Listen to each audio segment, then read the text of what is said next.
선생님 여러분 안녕하십니까? 9월 모의고사 해설 강의를 진행하도록 하겠습니다. 먼저 제1회 모의고사 1번 문제부터 보도록 하겠습니다.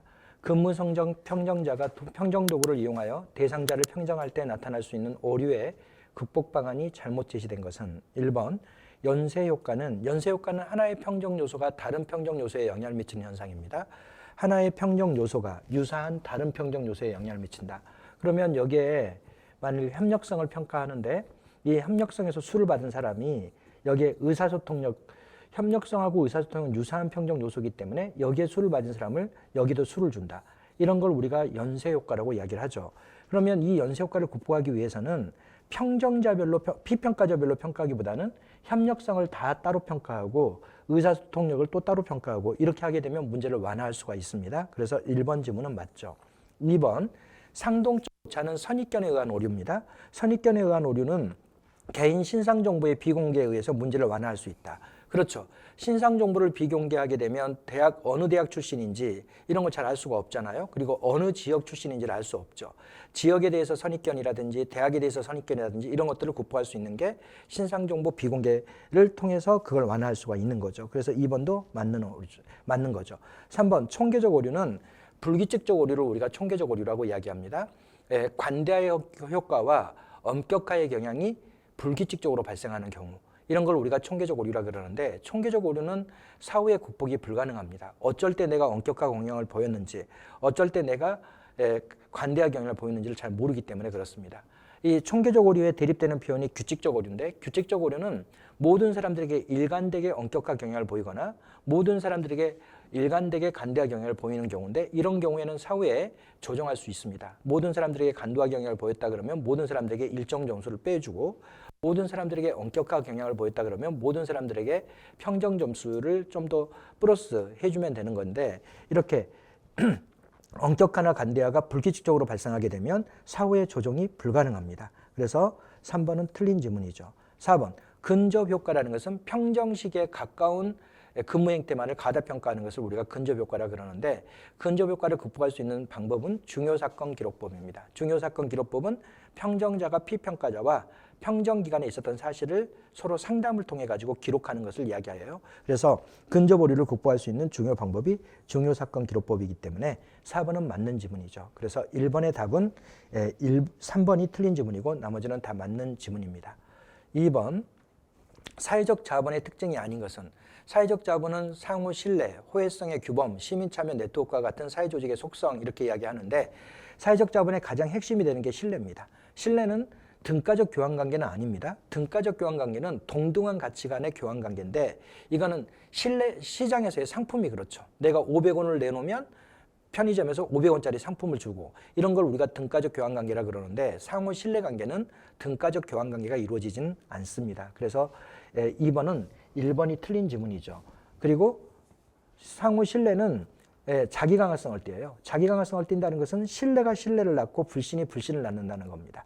한번 신뢰하게 되면 거기에 신뢰가 더 붙어지고 또 더 붙어지고 이런 식이 돼서 자기 강화성을 띠고 있는 게 신뢰입니다. 그리고 신뢰는 경제적 가치를 지닌 자본이에요. 신뢰가 국가와 국민 간의 신뢰가 대단히 높으면 그러니까 국민이 국가를 신뢰하게 되면 국가를 통제하는 장치들을 마련하지 않게 돼요. 통제를 하지 않게 되면 통제 비용이 감소하게 되는 겁니다. 그래서 뭐 할 수 있다. 국가 경제 발전에 돈을 사용할 수가 있게 됩니다.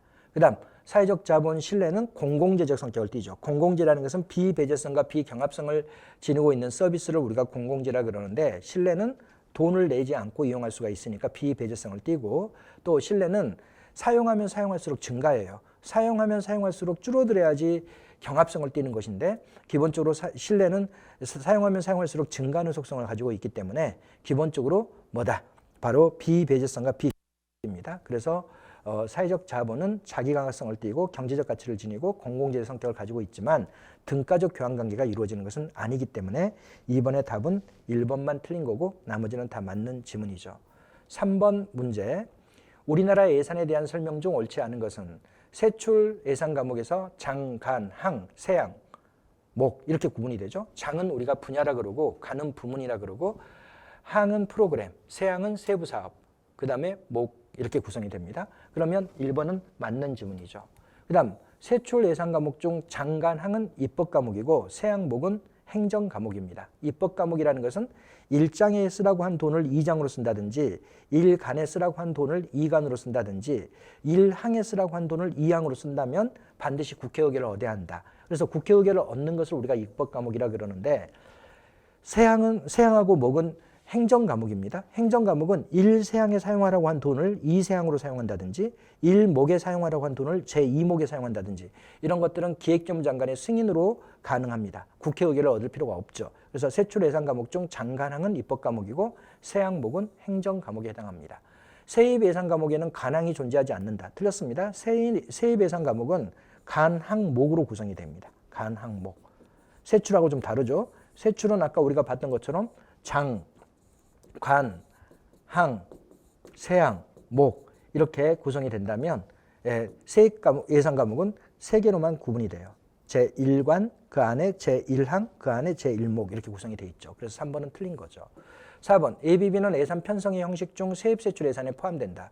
예산 편성의 형식은 예산 총칙, 그 다음 세입세출 예산, 그 다음 계속비, 명시이율비, 국고채무 부담행위 이렇게 5개로 구성이 되어 있는데 ABB는 여기 세입세출 예산에 포함되어 있습니다. 그래서 4번도 맞는 지문이죠. 그래서 여기서는 3번만 틀린 지문이고 나머지는 다 맞는 지문입니다. 4번 다음의 내용과 관련된 정책평가의 타당성은 정책평가의 타당성은 4개가 있죠. 첫째 내적 타당성이 있고 두 번째 외적 타당성이 있고 세 번째는 구성적 타당성이 있고 네 번째는 통계적 결론의 타당성이 있고 이렇습니다. 내적 타당성이 가장 중요한 타당도인데 이것은 인과관계 추론의 정확도입니다. 원인 변수와 결과 변수 간의 관계를 정확하게 추론한 정도. 정책 평가에서 원인 변수는 정책 수단입니다. 정책 수단이 정책 목표를 달성했는지를 정확하게 추론한 정도입니다. 그래서 내적 타당도는 인과관계 추론의 정확도라고 표현합니다. 그 다음에 외적 타당도는 실험 결과를 일반화할 수 있는 정도입니다. 만일 이 실험 결과가 대원외고에서 나왔다면 대원외고에서 나온 실험 결과가 다른 고등학교도 적용될 수 있는 정도. 그 다음 구성적 타당도는 이론적이고 추상적인 구성 요소를 잘 조작한 정도를 이야기해요. 지금 정책 평가를 봐보면 영어 능력을 향상시키기 위해서 원어민 영어교사를 채용했다. 이러면 정책을 평가할 때는 원어민 영어교사가 영어 능력을 향상시켰을 것이다 라고 가설을 설정하고 평가하는데 이 원어민 영어교사가 영어 능력을 향상시켰을 것이다 가설을 설정하고 평가할 때 원어민 영어교사를 채용하기 전에 아이들의 토익 점수가 500점이었다면 이게 원어민 영어교사를 채용하고 나서 1년 후에 600점으로 이렇게 바뀌었어요. 그러면 원어민 영어교사가 100점을 올려줬다 이렇게 결론을 내리면 안 돼요. 왜냐하면 여기에는 성숙 효과가 개입될 수도 있고 사건 효과가 개입될 수도 있고 막 이러거든요. 그래서 우리가 내적 타당도라 그러면 이게 원인 변수잖아요. 원인 변수와 결과 변수 간의 추론의 정확도 이런 걸 다 제거하고 원인 변수가 결과 변수에 어떤 영향을 미쳤는지를 정확하게 추론한 정도를 내적 타당도라 하고 그 다음에 여기서 이런 성숙 효과, 사건 효과를 다 제거하고 봤더니 원어민 영어교사가 30점을 올려줬다면 다른 고등학교에도 이걸 적용하면 동일한 결과를 얻었다. 그럼 이건 외적 타당도죠. 외적 타당도는 실험 결과를 일반화할 수 있는 정도고 그 다음에 구성적 타당도는 이 영어 능력이라는 게 추상적 개념이잖아요. 근데 선생님이 뭐로 지금 바꿔놨어요? 토익 점수로 바꿔놨잖아요. 이 영어 능력을 토익 점수로 전환했을 때 토익 점수가 이걸 잘 대변하는 정도예요. 그걸 우리는 뭐라고 표현하냐면 이론적이고 추상적인 구성 요소가 잘 조작화된 정도 또는 이게 측정 지표잖아요. 측정 지표가 추상적 개념을 잘 대변하는 정도입니다. 그 다음 통계적 결론의 타당도는 통계 설계가 엄밀하게 이루어져서 1종, 2종 오류가 발생하지 않는 정도를 통계적 결론의 타당도라고 이야기를 합니다. 그러면 여기에 나와 있는 내용을 봐보면 정책과 이게 정책이죠. 그 다음 그 결과 이게 정책 목표죠. 사이에 존재하는 인과관계 추론의 정확도 그럼 이건 내적 타당도죠. 내적 타당도가 가장 중요한 타당도이기 때문에 우리가 이렇게 표현해요. 1차적으로 확보돼야 될 타당도라고 이야기를 합니다. 그래서 4번의 답은 내적 타당도 1번이 답이 되는 거죠. 그 다음 5번 둠립과 롬잭에 의할 때 행정 통제의 소재는 내부에 있으나 통제의 강도가 높을 때의 행정 책임은 이건 통제와 책임을 연계시킨 거고 올해 구급시험에도 출제가 됐던 거죠. 여기는 우리가 이렇게 나눠보겠습니다. 내부 통제가 있고 외부 통제가 있습니다. 그 다음에 통제의 강도가 높은 경우도 있고 통제의 강도가 낮은 경우도 있고 이래요. 내부 통제인데 통제의 강도가 높다. 이것은 계층제적 책임입니다. 이건 상사에 대하여 지는 책임이고, 내부 통제인데 통제의 정도가 낮다. 이걸 우리가 직업적 책임. 이건 직업적 양심, 자신의 직업적 양심에 기반한 책임이고, 외부 통제인데 통제의 강도가 높다. 이게 법적 책임이고, 외부 통제인데 통제의 강도가 낮다. 이걸 우리가 정치적 책임이라고 이야기합니다. 그럼 지금 여기서 물어보는 것은 내부 통제인데 통제의 강도가 높을 때 바로 계층제적 책임이죠. 답은 4번이 답이 됩니다. 네. 6번 문제로 넘어와서 우리가 보겠습니다.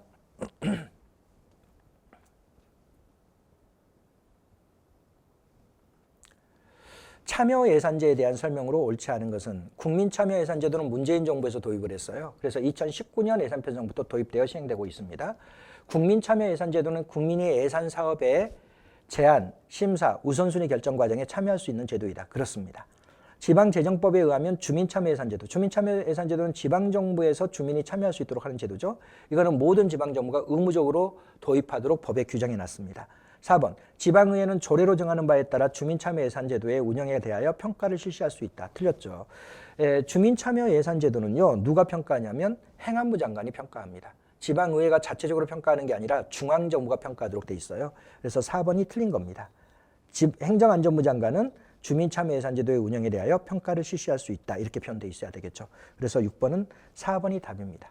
7번, 정책 의제 설정 모형에 대한 설명으로 옳은 것은, 동원형은 의도적이고 일방적으로 국민을 무시하는 정부에서 나타난다. 동원형은 뭐예요? 사회에 문제가 있는데 이걸 먼저 정부 의제로 삼고, 그러니까 누가 삼는 거예요? 통치권자들이 정부 의제로 삼습니다.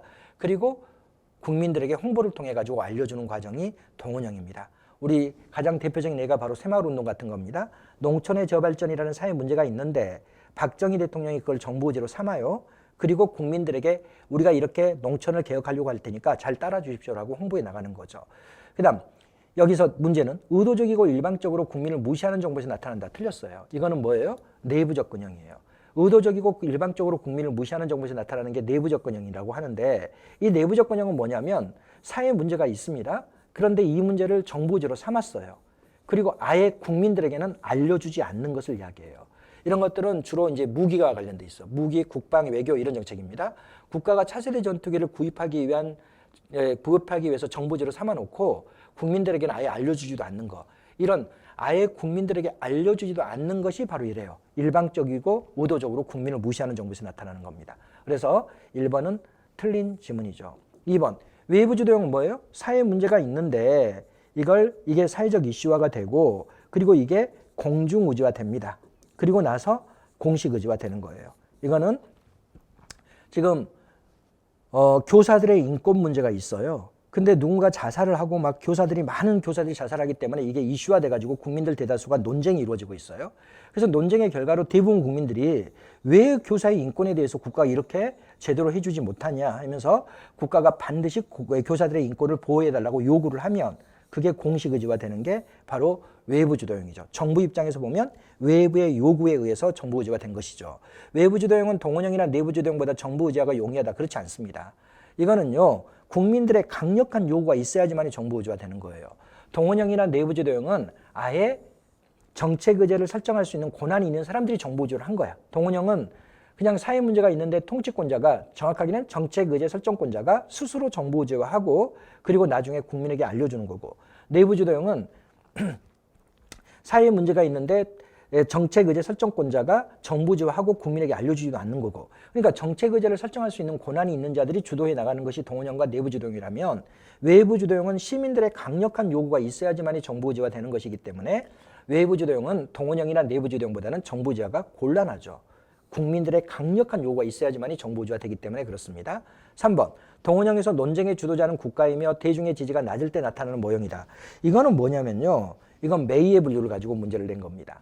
이 메이의 분류를 우리가 그림으로 그려보면 이렇습니다. 메이는 이렇게 나눠요. 국민이 주도하느냐, 민간이 주도하느냐, 정부가 주도하느냐로 구분하고요.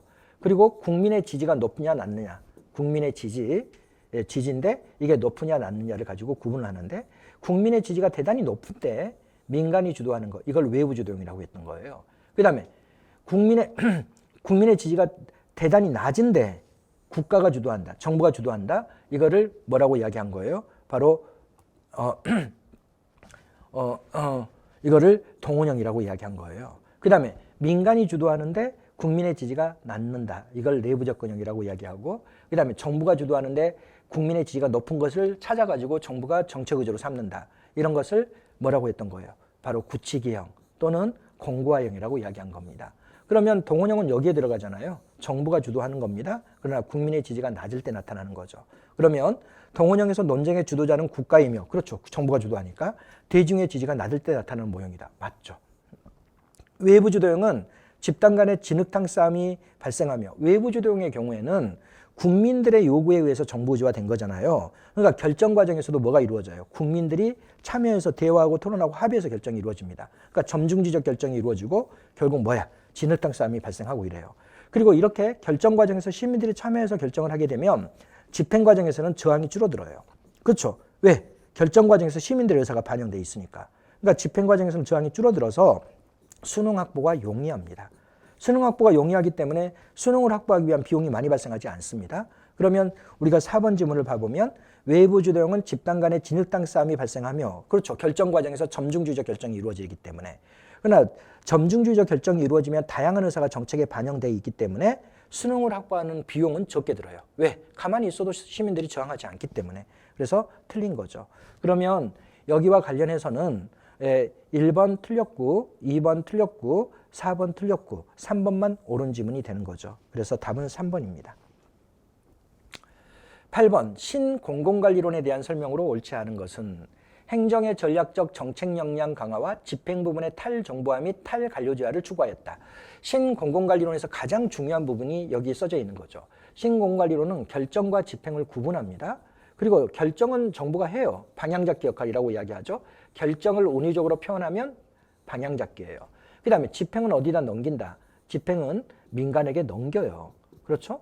그러면 행정은 뭘 해야 돼? 결정을 해야 돼요. 결정이 바로 전략 결정이에요. 행정의 전략적 정책 역량 강화 이렇게 돼 있는데, 전략이라는 것은 장기적 계획이고 전략이라는 것은 결정에 해당합니다. 그러니까 정부가 뭘 해야 되니까 결정을 해야 하기 때문에 이런 전략을 형성하는 역량을 강화해 나가는 겁니다. 그리고 집행 부분은 어떻게 한다? 바로 민간에게 넘기죠.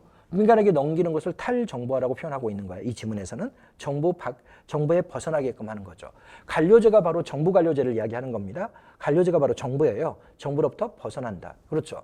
그래서 결정은 정부가 하고 집행은 민간에게 넘기기 때문에 이렇게 표현하고 있는 겁니다. 두 번째로 효율적인 통제를 위하여 성과 목표와 기준에 의한 사후적 통제를 중시하였다.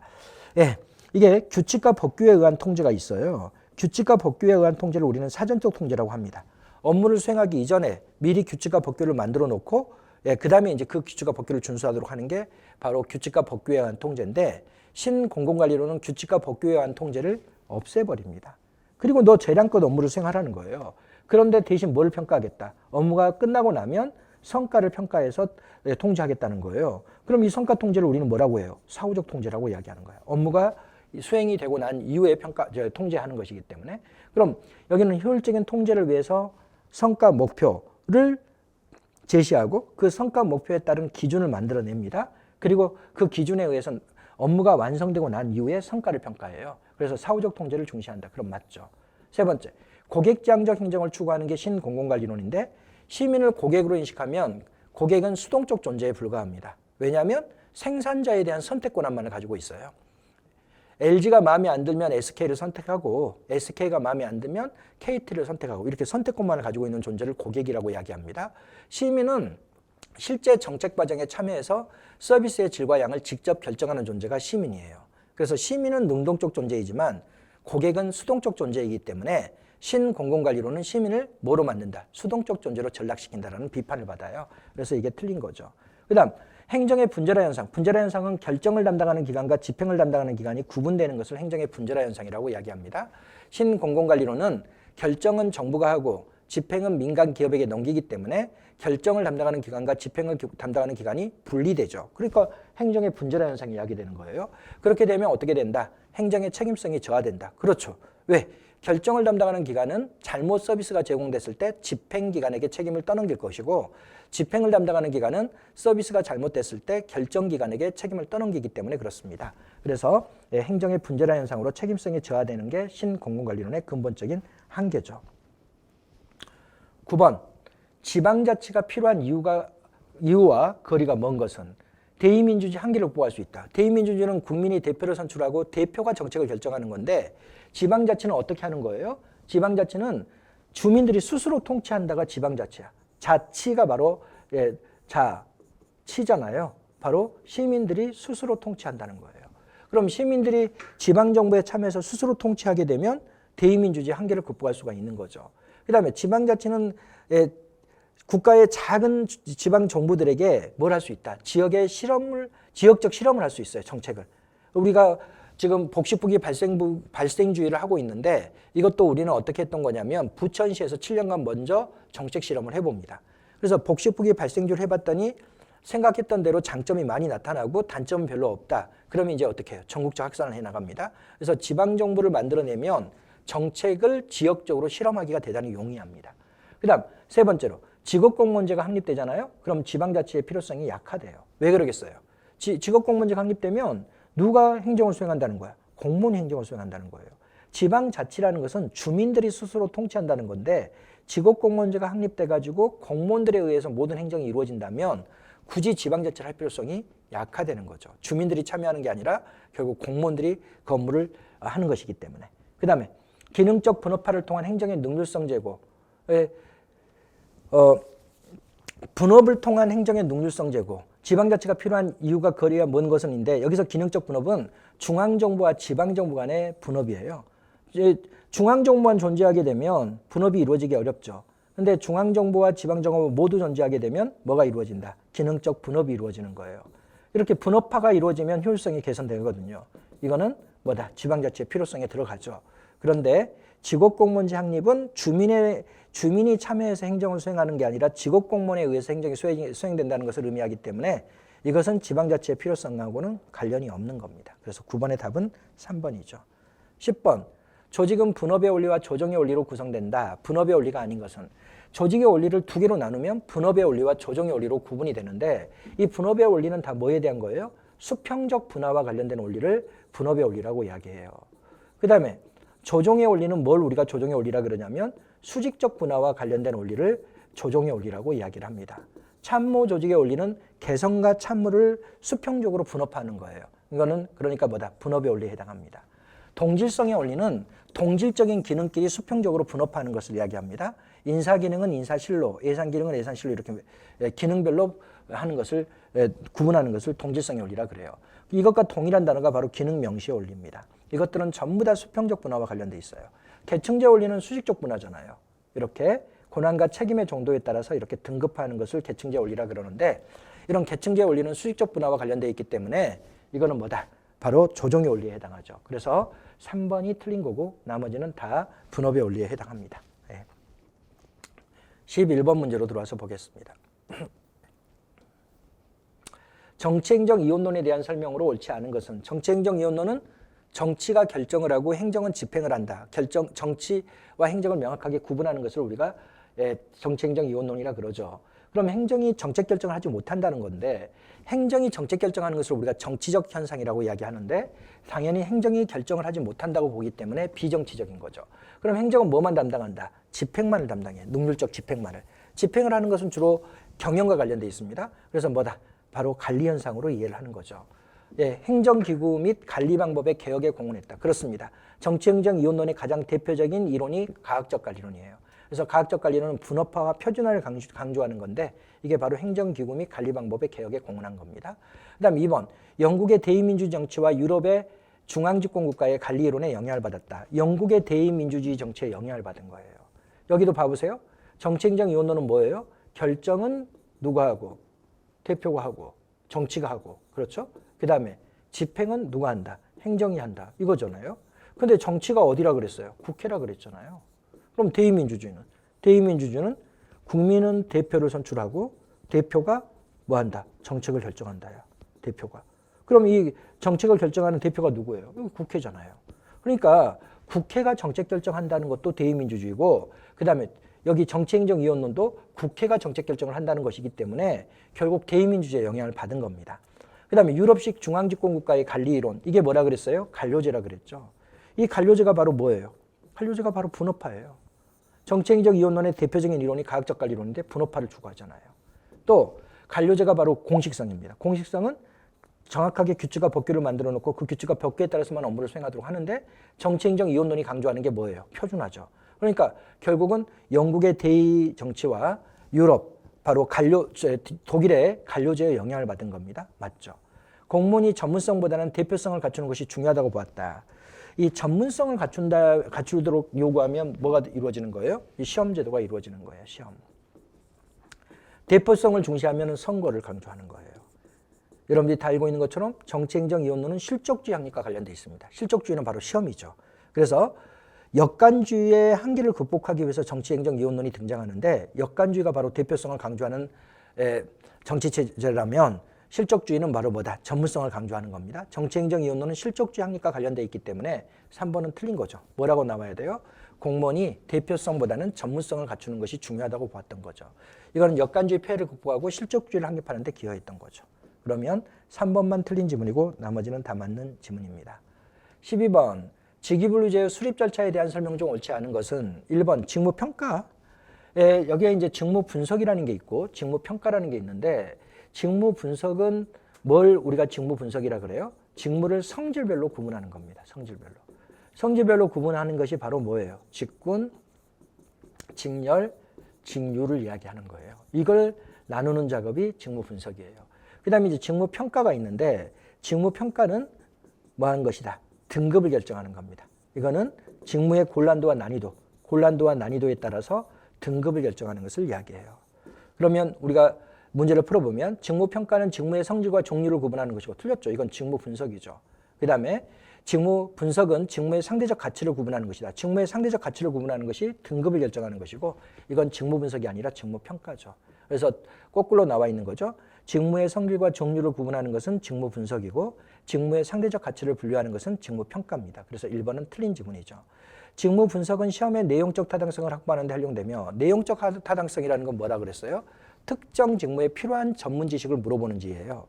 그러니까 일반직에는 일반직에 필요한 지식을 묻고 세무직에는 세무직에 필요한 지식을 묻고 교정직에는 교정직에 필요한 지식을 물었는지가 바로 내용적 타당도입니다. 그러면 뭘 해야 돼요? 이거부터 나눠야 되죠. 직렬을. 그렇죠? 세무직인지 일반직인지 걸 나눠야 되죠. 그러니까 직무분석은 바로 이렇게 시험의 내용적 타당도를 확보하는 데 활용됩니다. 직무평가는 등급인데 등급은 보수 결정과 관련되어 있습니다. 9급, 8급, 7급 이렇게 나누는 것은 보수와 관련되어 있는 거예요. 그래서 직무평가는 공정한 보수를 확립하는 데 활용된다. 그 다음 직무조사는 조직 내의 직무에 관한 정보를 체계적으로 수집하는 것으로 관찰, 면접, 설문지, 일지기록법 등이 활용된다. 직무분석이나 직무평가를 하기 앞서서 뭐라는 거예요? 지금 우리 조직의 구성원들이 어떤 일을 하고 있는지를 조사하는 거예요. 그래서 직무조사는 바로 이런 방식으로 이루어지는 거고 그 다음에 직무조사를 하고 직무분석을 하고 직무평가를 한 다음에 이 내용들을 다 정리한 게 직급명세서입니다. 그래서 이렇게 이제 만들어지죠. 일반행정직 7급 직급명세서, 일반행정직 8급 직급명세서 이렇게 만들어지는 겁니다. 이 직급명세서에 근거해서 급수를 부여해요. 새로운 업무가 생겼다. 그러면 9급 일반행정직 7급 직급명세서, 일반행정직 8급 직급명세서, 일반행정직 9급 직급명세서를 하고 직무하고를 보는 거예요. 그래서 이 직무가 여기에 가장 가깝다. 그러면 일반행정직 7급을 딱 이렇게 부여하는 겁니다. 그래서 직급명세서가 정급의 지표가 되는 거고 그리고 채용, 승진, 보수, 금평의 기준으로도 활용이 됩니다. 직급명세서에 써져 있는 내용을 가지고 채용을 하고 직급명세서에 써져 있는 걸 가지고 승진을 시키고 그 다음에 직급명세서에 써져 있는 것보다 더 일을 잘하면 성과급을 더 많이 지급하고 그리고 이제 이 직급명세서를 평가의 기준으로 삼기도 하고 이래요. 그래서 4번은 맞는 지문이죠. 그 다음 13번 성공적 집행을 위한 조건이라고 할 수 있는 것은 성공적 집행을 위한 조건이라는 것은 결정된 대로 집행되기 위한 조건을 이야기해요. 그러면 대상 집단의 규모가 크고 구분이 불명확하면 결정된 대로 그대로 집행되기 쉬워요? 어려워요? 어렵죠. 그러면 이것은 성공적 집행의 조건이 아니죠. 오히려 대상 집단의 규모가 작아야 됩니다. 그래야지 저항을 하더라도 결정된 대로 그대로 집행될 수가 있는 거예요. 그 다음에 구분이 명확해야 됩니다. 구분이 명확하면 제주도 사람들만 반대한다 그러면 그들만 배제하고 집행하면 되는 거예요. 그래서 결정된 대로 그대로 집행되기 위해서는 대상 집단의 규모가 작고 구분이 명확해야 됩니다. 그 다음에 요구되는 행태의 변화가 적으면 저항이 줄어들겠죠. 그래서 결정된 대로 집행되기 그대로 용이합니다. 정책 수단을 통해 얻고자 하는 변화에 대한 타당한 인가 이론이 존재할 경우 이건 바로 뭘 이야기해요? 목표를 달성하기 위한 바람직한 수단이 선택되어 있는 경우. 이 목표를 달성하기 위해 바람직한 수단이 선택되어 있다면 집행관료들이 그대로 집행해 나갑니다. 그래서 결정된 대로 집행되기 용이합니다. 재분배 정책은 저항이 크기 때문에 결정된 대로 집행되기 곤란해요. 분배 정책은 저항이 적기 때문에 결정된 대로 집행되기 용이합니다. 그러면 1번만 틀린 지문이고 나머지는 다 맞는 지문이죠.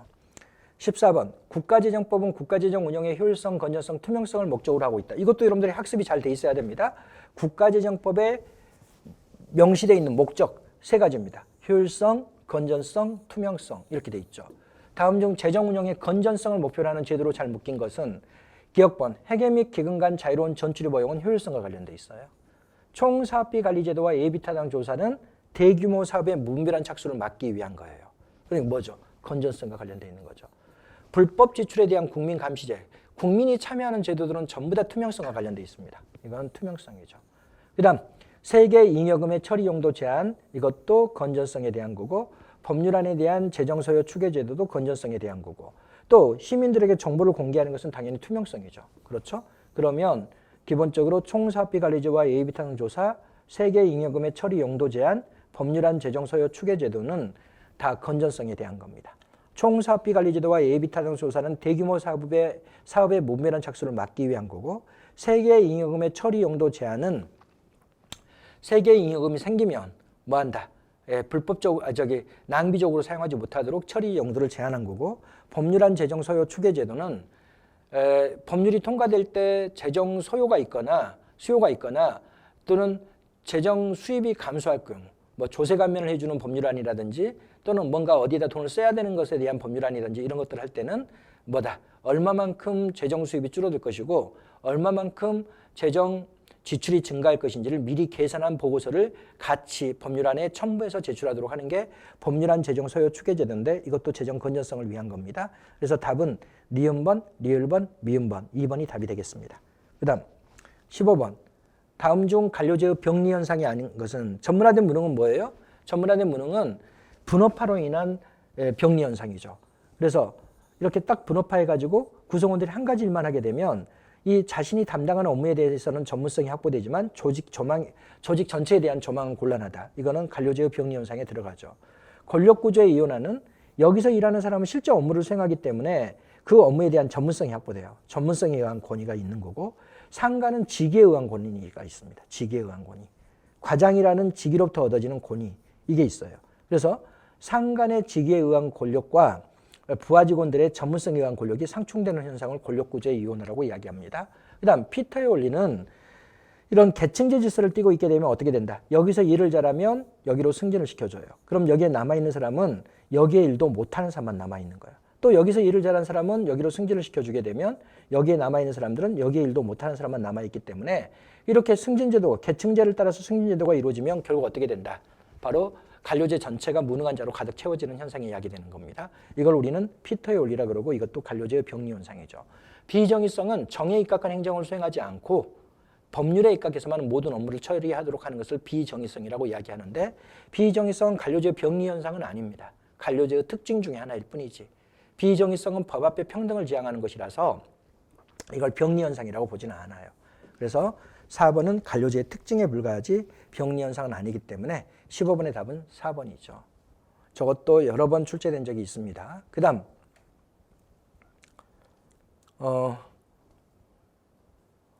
16번 다수의 경쟁자 중에서 특정 개인 또는 집단에게만 일정한 제한과 서비스를 제공할 수 있는 권한을 부여하여 경쟁을 제한하는 정책을 경쟁적 규제정책이라고 이야기하죠.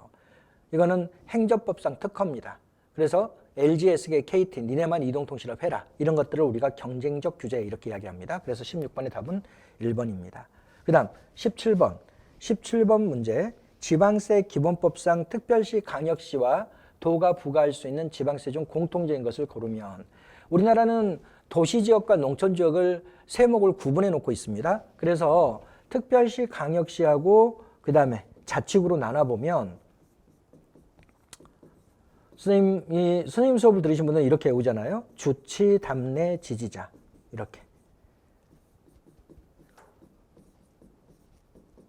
술 마시고 취하고 담배 피고 레저를 즐기는 것을 지지하는 사람 이렇게 외우라고 선생님이 이야기를 했죠. 자치구세는 등재 이렇게 두 개만 있습니다. 등재. 농촌 지역은 이렇게 돼 있는 게 아니라 이걸 도하고 시군세로 나눠보면 여기는 뭐다? 치등비례예요. 치등비례. 여기는 주, 재, 자, 담, 소 이렇게 돼 있습니다. 그리고 이제 여기에 빠져 있는 게 목적세인데 목적세는 무조건 강역자치단체가 권한을 가지고 있습니다. 목적세는 두 개가 있죠. 지방교육세하고 그다음에 지역자원시설세 이렇게 돼 있어요. 그러면 우리가 봐보면 지금 여기서는 특별시 강역시세와 도가 부과할 수 있는 공통적인 거. 그러면 일단은 목적세는 무조건 강역자치단체가 부과하니까 여기 지방교육세는 여기 들어가는 거죠.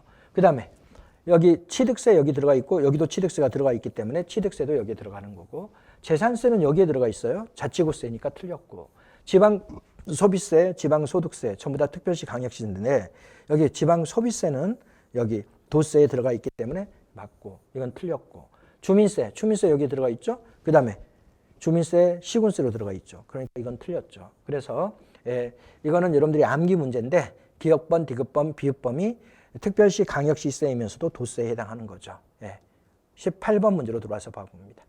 포스트 모더니즘은 모더니즘을 비판하고 등장한 거고 포스트 모더니즘이 1960년대에 등장한 이론이기 때문에 포스트 모더니즘이라고 하는 것은 모더니즘을 비판하는데 결국 모더니즘이 바로 1960년대인 겁니다. 이 이론이 바로 1960년대에 등장한 이론이기 때문에 그래서 1960년대는 산업사회인데 산업사회를 비판하는 사조를 우리가 포스트 모더니즘이라고 이야기해요. 근데 산업사회는 뭘 강조하냐면 합리성을 중시해요. 목표를 달성하기 위해서 바람직한 수단을 선택하는 것을 강조하는데 이 합리성을 중시하는 것이 바로 이성을 중시하는 겁니다.